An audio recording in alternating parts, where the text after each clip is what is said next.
Bienvenue sur Radio Crevette, le podcast de Tape à l'œil. Nous, notre truc, c'est les enfants. On les habille, mais pas que. On adore aussi converser avec eux et solliciter leur regard qui nous fait souvent remettre notre vision d'adulte en perspective. Notre crevette du jour, c'est Zoé, 9 ans, bientôt 10. Elle accueille et discute avec Alexandra, qui accompagne les enfants et leurs parents à se relier à leur magie intérieure, à révéler et incarner leurs aspirations et à faire de la famille un lieu d'amour et d'harmonie. Au menu aujourd'hui, on va parler de ce qu'on a tous au fond de nous, quelque chose d'unique et précieux, notre magie intérieure, ce que c'est et comment s'y connecter. Zoé, comment vas-tu ? Et est-ce que tu es prête à accueillir ton invité ? Eh bah oui, je suis super prête, je suis hyper motivée et je pense que mon étoile aussi. Donc on est prête à recevoir Alexandra et vas-y, fais l'entrée. Eh bah génial, laissons entrer Alexandra. À tout à l'heure Zoé. À tout à l'heure. Bonjour. Salut Zoé. Peux-tu m'expliquer ton métier, Alexandra ? Oui, avec plaisir. Alors j'ai un métier, mais en fait, à l'intérieur de ce métier-là, je fais plusieurs choses. Donc une des choses que je fais, c'est que j'écris des livres pour les enfants et pour leurs parents. Et à partir de ces livres-là, en fait, j'accompagne les parents qui veulent accompagner leurs enfants à se reconnecter à leur magie intérieure. Et j'accompagne aussi les parents à le faire, avec eux-mêmes, en premier. Et toi alors, qu'est-ce que tu aimerais faire toute ta vie qui te donne de la joie et qui nourrit ton cœur ? Alors moi, ce que j'aimerais faire plus tard, et pas toute ma vie, parce que c'est être présidente. Ok. Ouais, et être Miss France. D'accord. J'ai un super slogan. Oui. Pour être président. Dis-moi. Eh Zoé, votez la paix. Ouais, ça j'aime bien. Et Alexandra, c'est quoi notre étoile intérieure ? Vaste question. J'ai envie de te donner ma vision, mais en premier, j'aimerais bien que tu me dises quelle est la tienne. L'étoile intérieure, c'est là pour toi. Quand tu as besoin d'aide, elle est là, elle est dans ton cœur, elle est toujours avec toi. Elle vit tout ce que tu fais, avant ou après. Et voilà, c'est à peu près ça. Okay. Et toi, qu'est-ce que t'en penses ? Alors, pour moi, en fait, un être humain, oui. Il est constitué d'une partie visible, notre corps, et d'une partie invisible, notre être. Et notre étoile intérieure, c'est cette partie invisible-là, c'est notre être. C'est elle qui nous permet de nous connecter à notre intériorité. Et dans cette intériorité-là, on a plein de forces. On a ce qui nous rend unique, ce qui nous rend extraordinaire, merveilleux. Et on peut épuiser aussi des ressources, comme on le disait tout à l'heure, une aide, mais aussi de l'amour, de la force. On peut épuiser également tout simplement un soutien et aussi beaucoup de confiance. Voilà. Pour moi, c'est ça en fait, l'étoile intérieure. C'est quelque chose qui te guide et qui te réconforte, qui te donne sa petite je cherche le mot.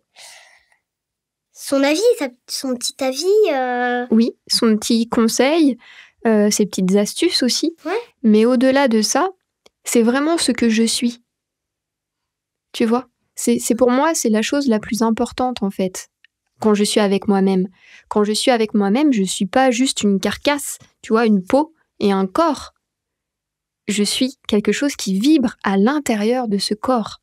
Cette magie en fait, c'est ça que je suis. Et pour moi, du coup, l'étoile intérieure, c'est ça. Ok. Et Alexandra, j'ai une autre question. Oui.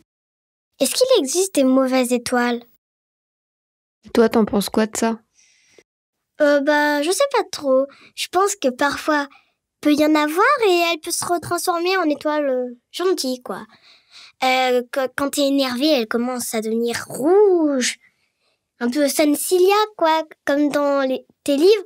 Mais après, en vrai, il faut apprendre à la connaître et faut pas se fier aux apparences. Et en vrai, c'est une Sansilla peut-être calme, peut-être sensible, peut-être rigolote, peut-être Ok. Alors, pour moi, du coup, Sensilla dont tu parles, c'est notre corps sensible. Mais c'est pas notre étoile. C'est une amie de l'étoile. Elles font équipe ensemble. Okay. Tu vois? Et donc, pour moi, une étoile, elle peut pas être méchante ni mauvaise. Par contre, comme tu dis, quand elle est en colère, eh ben, notre étoile, on la sent plus. Et du coup, on croit qu'on est perdu. Oui. On est découragé. Et on oublie qu'on est cette étoile à l'intérieur de nous. Oui. Et du coup, on croit qu'on est Sensilla. Et Sensilla, cette émotion, eh ben, il met une couronne sur sa tête et dit c'est moi la reine, je suis la colère. Et en fait, on se laisse déborder par la colère et on devient la colère. Ouais. Par rapport à ce que tu me dis, du coup, j'ai une question qui me vient. C'est toi, quand t'es débordé comme ça par Sensilla, par tes émotions, comment tu fais ou comment t'arriverais à faire pour te reconnecter à ton étoile? Est-ce que tu as des astuces à donner, des clés comme ça pour ceux qui nous écoutent, que tu utilises toi? Et puis moi, quand je suis énervée mais que je veux pas trop m'énerver, la Sensilla, l'étoile, elle lui dit « Non, tu t'énerves pas !» Mais Sensilla lui dit « Eh mais si, je veux m'énerver, c'est à moi de prendre le contrôle !» Et ben, je vais toute seule ou avec mes amis et on parle, on respire et ça va tout seul. La Sensilla, elle dit « Bon, t'as gagné !» Et du coup, elle repart dans son petit coin, elle, avec toutes ses émotions. Et toi, comment tu fais quand tu as envie d'être débordée? Quand Sensilla est là, mais que toi, ton étoile, elle dit « Non, tu rentres pas en scène, c'est pas ton tour !» Mais j'ai la même astuce que toi, mais j'en ai une autre aussi. Déjà, en premier, effectivement, la respiration, je suis d'accord, elle est hyper... Oui, ça calme. Ouais, hyper calmante, c'est clair. Mais la première des choses, c'est déjà que je pense à mon étoile. En fait, je pense, parce que si j'y pense plus, je l'oublie. Donc déjà, je repense à mon étoile, vraiment fort dans mon esprit, dans mon imaginaire. Je la ressens à nouveau et j'y pense. Un peu comme si, tu sais, on mettait un bouton dans une salle et que le bouton, en fait, il était noir, c'était éteint, donc on ne voyait plus rien. Et puis, poum, en l'allumant, il y a la lumière qui réapparaît. Ben, c'est un peu la même chose. Le fait d'y penser, ça permet de remettre la lumière à l'intérieur de moi et mettre de la clarté en moi. Donc ça, c'est la première des choses. Et ensuite, après, je respire. Je vais respirer. Est-ce que dans la respiration, tu te rappelles de la respi magique? Oui et un peu non en même temps. Est-ce que tu veux que je t'en reparle de la respi magique? Oui, je veux bien. Ouais. Alors, on a pensé à notre étoile. Tu te rappelles, dans les astuces, on pense à notre étoile et après, on fait la respi magique. La respi magique, c'est une respiration qui va nous permettre de réactiver la magie à l'intérieur de nous. Donc, cette respiration, elle permet de chasser tous les soucis, toutes les petites émotions qui viennent nous déranger. Donc, en fait, les yeux ouverts ou fermés, comme on veut. Il n'y a pas d'obligation de les avoir fermés, parce que ça peut se faire même dans la salle de classe. Par exemple, si on est un peu stressé avant une interrogation, on peut faire la respi magique pour se calmer, se concentrer et avoir les idées claires. Conseil pour les enfants, hein? Ouais, tout à fait. Et bien là, on va garder les yeux ouverts et on va inspirer plein de paillettes étoilées. D'accord? De la couleur de notre choix. Et puis, en inspirant, on va imaginer toutes ces paillettes qui rentrent à l'intérieur de nous, dans notre corps, qui viennent remettre du calme, de la lumière, de la clarté à l'intérieur. Et à l'expiration, tout doucement, on va expirer toutes les petites émotions, les petits soucis. Comme dans la chanson, genre, il inspire toutes les paillettes fantastiques. Oui. Il expire les soucis noirs et gris. Les soucis noirs et gris. Exactement. Et plus on fait ça, plus on devient tout lumineux. Et quand on est tout lumineux, ça veut dire qu'on a activé notre magie intérieure et que là, on a les idées claires et qu'on est une super étoile. Ok. Tu chantes avec moi? Je respire magique, je respire magique, je respire la magie de la vie. J'inspire des paillettes fantastiques et j'expire mes soucis noirs et gris. Je respire magique, je respire magique, je respire la magie de la vie. J'inspire des paillettes fantastiques et j'expire mes soucis noirs et gris. Ouais. Super, génial, bah tu la connais. Et Alexandra, et si notre étoile, elle n'est pas OK avec ce que nos parents disent, qu'est-ce qu'on fait? J'adore cette question. Toi, qu'est-ce que tu ferais? Eh bien, je réfléchirais sans l'étoile, sans les parents, et je me focaliserai sur moi, ce que je pense de la vie de l'étoile et de la vie des parents. Et si on essayait de trouver un truc qui ressemble à peu près aux deux, ou si j'aimerais plus faire ce qu'il y a les parents et dire quand même à l'étoile, bah ça je peux pas trop le faire parce que c'est pas trop raisonnable quoi, mais au fond de moi j'aimerais le faire mais je ne peux pas. Et toi? Moi, je pense qu'il est important de laisser la liberté à l'enfant de s'exprimer et de faire vraiment ce qui l'intéresse, donc ce qui le met en joie et ce qui l'anime profondément. Alors, je parle pas ici des règles, tu vois, de la maison, parce que je pense pas que notre étoile, elle aille forcément contre les règles, mais c'est quelquefois des envies, en fait, des envies. Et les envies, en fait, ça fait grandir le cœur. Tu vois, on a l'impression qu'on a le cœur qui explose.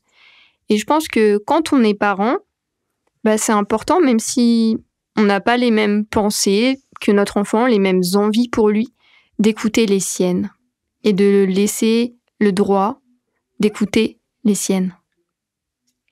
Enfin, c'est ce que je pense. Hein. Ouais. J'ai une question qui m'est venue, Zoé, qui m'intéresse. Si tu veux bien y répondre. Est-ce que tu as déjà vu tes parents, ton papa et ta maman, avoir des émotions, pleurer, se mettre en colère?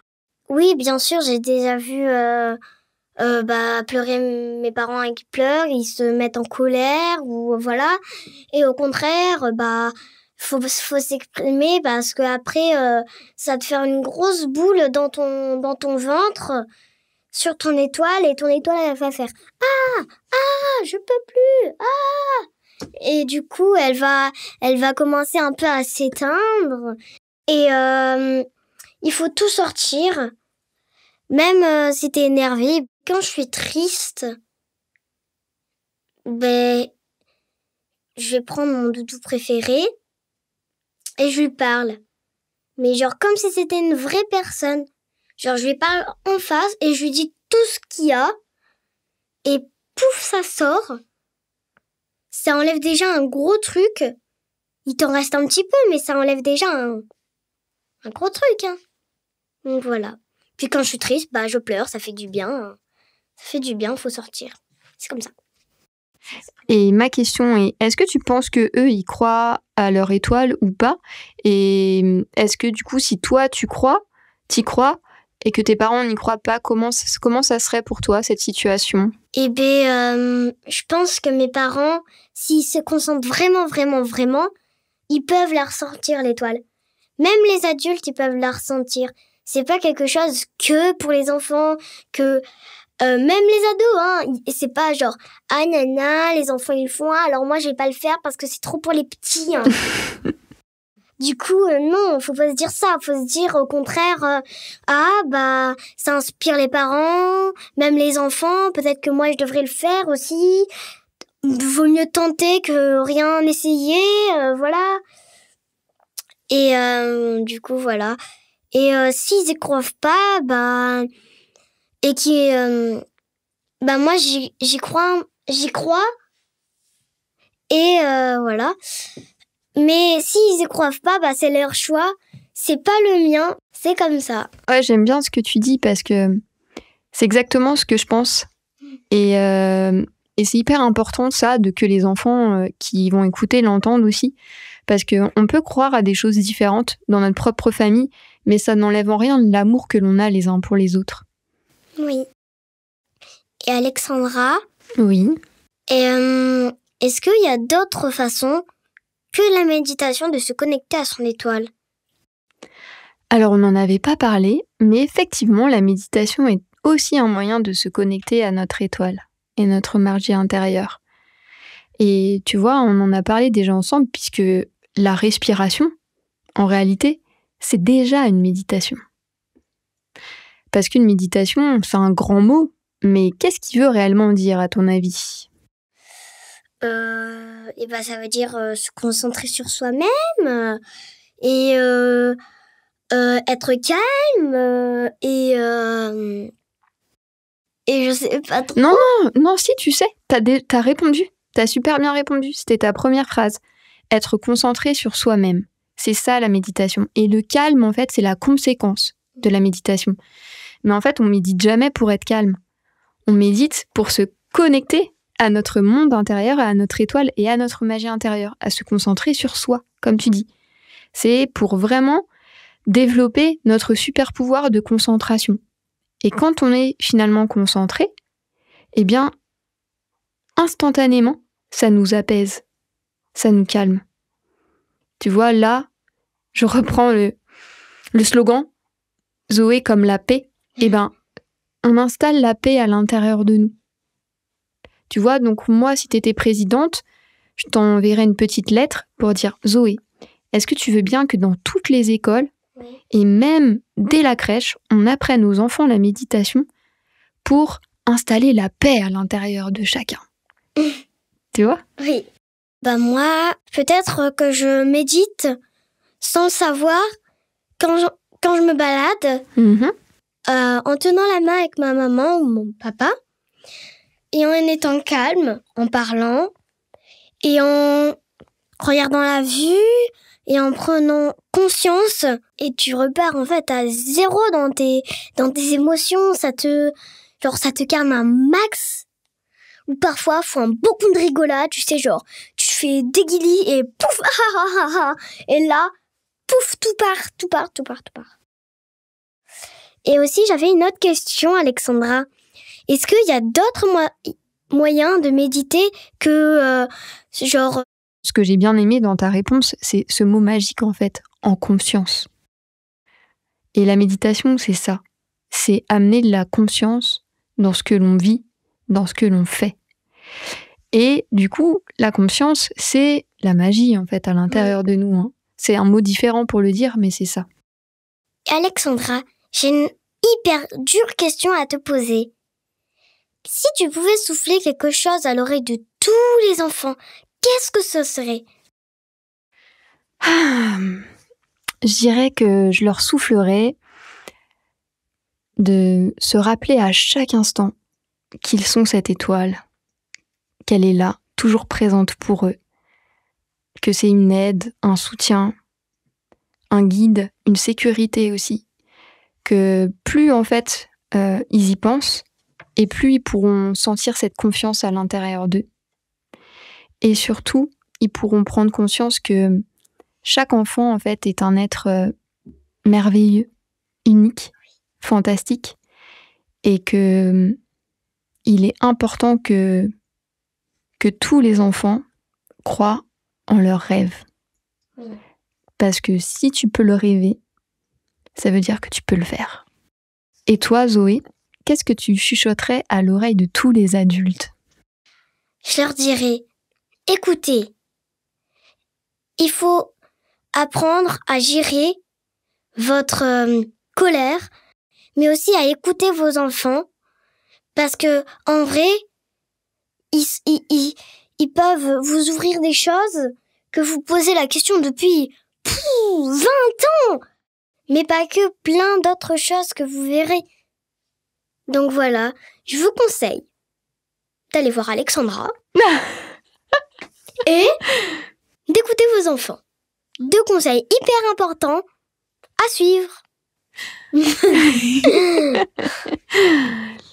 Merci Zoé pour ce moment passé ensemble, j'ai beaucoup aimé parler avec toi. Eh bien, quelle conversation Zoé! Ah, c'était chouette. Et moi, j'ai retenu plein de trucs de votre discussion. Bon, alors déjà qu'on avait une étoile. Ouais. Ça, c'est important. Il faut juste savoir aller la chercher tout au fond de soi, la pêcher avec une petite canne à pêche. Tout à fait. Et mais bon, dans l'épisode, Alexandra nous a donné plein d'autres clés autres, en plus que d'aller à la pêche, pour se connecter à l'étoile. Et puis, en plus de ça, on va enregistrer en bonus une méditation avec Alexandra de connexion, de reliance à son étoile. Et ça va être cool. Ouais, on va l'offrir en bonus. Ça va être chouette. Puis après, moi, ce que j'ai bien aimé aussi, c'est quand Alexandra, elle racontait que les émotions, finalement, c'est des messagères. Oui. Que les messages étaient finalement à comprendre, à entendre, et que ça nous permettait de nous connecter à notre étoile. La colère, plutôt que aussi de se dire il faut absolument la faire taire, c'est essayer de comprendre quel est le message qu'elle est venue nous donner. Et puis moi je trouve qu'Alexandra elle a donné aussi une super clé, c'est la respiration. Oui. Voilà, respire et repense à ton étoile. Ouais. Et bien voilà, donc merci beaucoup Zoé, j'ai adoré ce moment, merci d'être venue derrière le micro de Radio Crevette. Vous venez d'écouter le nouvel épisode de Radio Crevette, le podcast de Tape à l'œil. On espère qu'il vous aura régalé. Si c'est le cas, surtout, dites-le nous avec des étoiles ou des commentaires, ça nous fait toujours plaisir d'avoir vos retours et on les transmettra au chef. En complément de cet épisode, comme on vous le disait à l'instant, on va enregistrer 3 épisodes bonus qui vont arriver dans les prochains jours. Il y aura 2 méditations par Alexandra et puis une méditation écrite par qui ? Zoé ! Par Zoé, ici présente. Alors, elle l'a même pas écrite, elle l'a improvisée complètement. Elle l'a écrite avec son cœur sur l'instant et c'était un moment magique. Donc en tout, vous aurez 3 méditations bonus en cadeau spécialement pour les enfants et leur étoile. Merci à Zoé et à Alexandra de nous avoir permis d'assister à leur conversation. Pour faire plus ample connaissance avec Alexandra, on vous invite à aller faire un tour sur son site alexandracelero.com. Donc Alexandra, comme Alexandra, je pense que tout le monde sait écrire Alexandra. Et Celero, C-E-L-E-R-A-U-L-T. On envoie un bisou à Juju, à Yayou et à Marius. Et voilà, qui étaient tes copains d'aventure. Et rendez-vous dans quelques semaines pour un nouvel épisode. Tu voulais dire quelque chose, Zoé ? Oui. Dis-moi. Je voulais dire que si vous avez aimé cet épisode, envoyez plein de petites crevettes pour Tape à l'œil. Ok, des crevettes ou des étoiles des crevettes, des étoiles ou des petits cœurs. Je préférerais des étoiles ou des petits cœurs. Imagine, on reçoit 1 kilo de crevettes au bio. Mais non, mais des crevettes en emoji. Ah, ok, ça marche. Pas des crevettes par la poste, voyons. Ah, formidable. Écoute, merci beaucoup, Zoé. Allez, c'est le moment de couper. On va se manger une petite crevette ? Ouais. Allez, salut. Je comme ça. Bisous, Juju, Yayou et Marius. Oui, gros bisous les copains. Allez, salut. Salut. Jean-Paul, tu peux couper. Hurry out, enjoy your day.